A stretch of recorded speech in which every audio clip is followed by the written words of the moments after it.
మదనపల్లిలో నేచర్ వ్యాలీలో premium villa flat owner కావడానికి కింది నెంబర్లను సంప్రదించండి.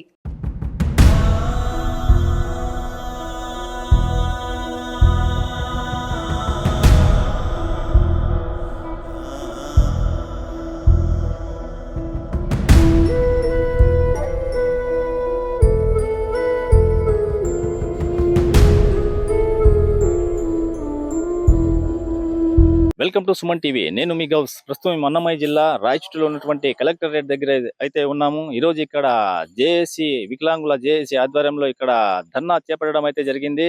వీరికి సంపూర్ణ మద్దతుగా వైసీపీ ప్రధాన కార్యదర్శి అయినటువంటి రెహమాన్ ఖాన్ వీళ్లకు మద్దతు తెలపడం అయితే జరిగింది.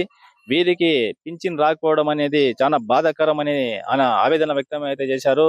వీరితో కలిసి జిల్లా కలెక్టర్ గారిని వినతి పత్రం ఇవ్వడం అయితే జరిగింది. నా పేరు బాలు, నేను వికలాంగుల జేఏసీ డిస్ట్రిక్ట్ లీడర్ని. అయ్యా, విషయం ఏంటంటే ఈరోజు వికలాంగులు అందరం కలిసి ఇక్కడ రావడానికి సమయమేళ కావడానికి విషయం ఏంటంటే పింఛన్ల వెరిఫికేషన్ అని, పింఛన్ల వెరిఫికేషన్ ప్రకారం 90% ఉన్న విషయంగా అదేవిధంగా 50% చేసినారు.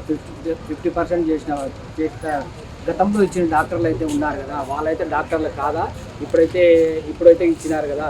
ఇది ఏ విధంగా ఇంత అన్యాయం జరిగింది? గవర్నమెంట్ అయితే పింఛన్ల వెరిఫికేషన్ చేస్తాను, తర్వాత వచ్చి సర్టిఫికేట్స్ వెరిఫికేషన్ చేస్తాను, ఇదైతే ఓకే బాగుంది. ఎవరైతే ఫ్రాడ్ ఉంటారో వాళ్ళని తక్షణం తీసేయండి. మేమైతే ఎవరైతే వికలాంగులు ఉంటారో వాళ్ళకి న్యాయం జరగాల, ఎవరైతే ఫ్రాడ్ ఉంటారో వాళ్ళకి తక్షణం తీసేసేయండి. అదేవిధంగా 70 రూపాయల పింఛన్ నుంచి కానీ మా సహోదరులు అయితేనేమి అక్క చెల్లెళ్ళు 70 రూపాయల పింఛన్ నుంచి తీసుకున్న వాళ్ళు కానీ ఉన్నారు. అలాంటి వాళ్ళకి కానీ పింఛన్ కట్ చేసినారు. డెఫెండమ్ 95% ఉన్నది, ఈ పొద్దు 38 ఇచ్చినారు. కంప్లీట్గా మాటలు రావు, చెవులు వినపడవు. ఇలాంటి వాళ్ళకి అన్యాయం జరిగితే కూటమి ప్రభుత్వం వచ్చిన తర్వాత సీఎం గారు మీకు న్యాయం చేస్తా అని చెప్పినాడు, మీకు సంపద సృష్టిస్తానని రాష్ట్రానికి అని చెప్పినాడు. ఈ విధంగా వికలాంగులకు అన్యాయం జరుగుతుందంటే ఏ ప్రభుత్వంలోనూ ఇలాంటి మాకైతే జరగలేదు. ఇలా జరగడానికి మేమైతే చాలా బాధపడుతున్నాం. ఈరోజు ఇంతమంది రావడానికి ఒక్కరూరికి వచ్చి కొంతమంది అయితే రాలేని పరిస్థితిలో ఉన్నారు. ఆటో తీసుకొని ఇక్కడికైతే వచ్చినారు. 1000 రూపాయలు 2000 రూపాయలు బాడీకి పెట్టుకుని మళ్ళీ ఇక్కడ వచ్చినారు. ఇంత రావడానికి మాకు కరెక్ట్గా న్యాయం జరిగి ఉంటే మేము ఇంత దూరం రావాల్సినంత అవసరం మాకు ఉండదు కదా. ఏ ప్రభుత్వంలో కానీ వికలాంగులు ఇక్కడ వచ్చి ఇంతసేపు వెయిట్ చేసి ఎప్పుడే కానీ లేదు. కానీ ఈ ప్రభుత్వం వచ్చిన తర్వాత ఇట్లా జరిగింది. మేము ప్రభుత్వం వ్యతిరేకమని మేము చెప్పట్లేదు. మా విషయం ఏంటంటే మాకు న్యాయం జరగాల. మాకు ఎవరైతే ఫ్రాడ్ ఉంటారో ఆన్ ది స్పాట్ తీసేయండి.